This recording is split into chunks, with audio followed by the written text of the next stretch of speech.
Look at where the bonds and treasury bills rates were around 14%. That's the yield on FGN Naira bond, and treasury bills around 12.5%. Yesterday, Naira remained under water. Traded water 283.67 on the US dollar, the interbank FX market. Let's look at the activities so for today, and I've been joined by a fixed income and FX dealer at Rand Merchant Bank, Deji Oyeni. Good afternoon, Deji. We appreciate your time for coming through on the show.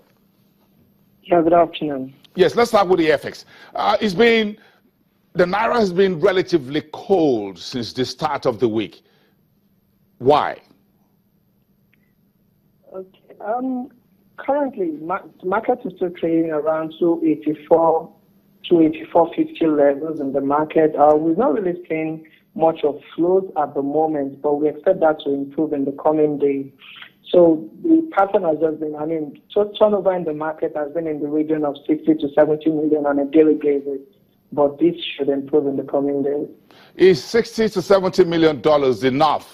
Some folks say liquidity is now nowhere what the market really requires.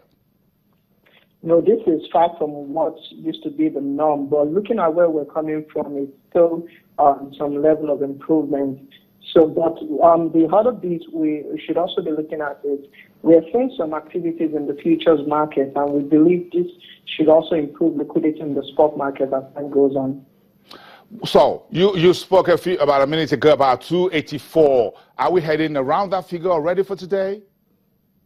Yeah, it's still going to be around these 284, 285 levels for now. Interesting. Look at the fixed income market for us. FGN bonds yields at the secondary window around 14%, almost about 14.5% on average. That's liquidity issue, isn't it? Yeah, so the bond auction held today. So we have the the results printing at 1450 to 14983. That's for the 5-year and the 20-year. 5-year, 10-year, and the 20-year as well. And on the back of that, given what we've experienced, the market is relatively tight in terms of liquidity. So we've seen yields drop by average of 20 basis points today, which is as a result of short covering. So we've seen a sell-off earlier in the week. But the results came out bullish than market expected. So, market was expecting range of 15% and thereabout, but none of the results touched that level. So we've seen some buying interest after the result.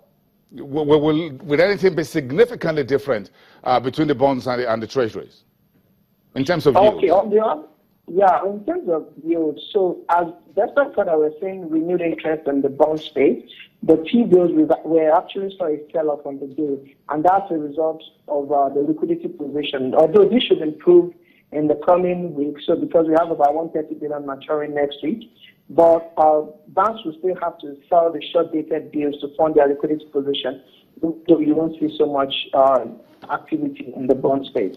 And that tells me that as far as the treasury market is concerned, the secondary side, we're looking at something in terms of triple digit, in terms of the total volume that's coming through. What will be sold? June, July, August, short-dated papers, isn't it? Okay, so short-dated papers likely going to retrace in the coming days. So July, August, because we have significant maturities coming in, both in the OMO maturities and bond auction for the month of August, especially. So we're looking at around 1 trillion liquidity coming into the system over the next 2 months. So we expect a significant retreat in short-term rates as well, and most likely across the curve. Well, if you put all of this together, do you think as we get to the deeper end or the half of the new quarter, what significant issues are you looking at as we speak? As soon as we get the July debt auction out of the way, there's no other auction until August. Yeah, there's no other auction, but market will not really go aggressive at this point in time because we have the MPC slated for the later part of this month.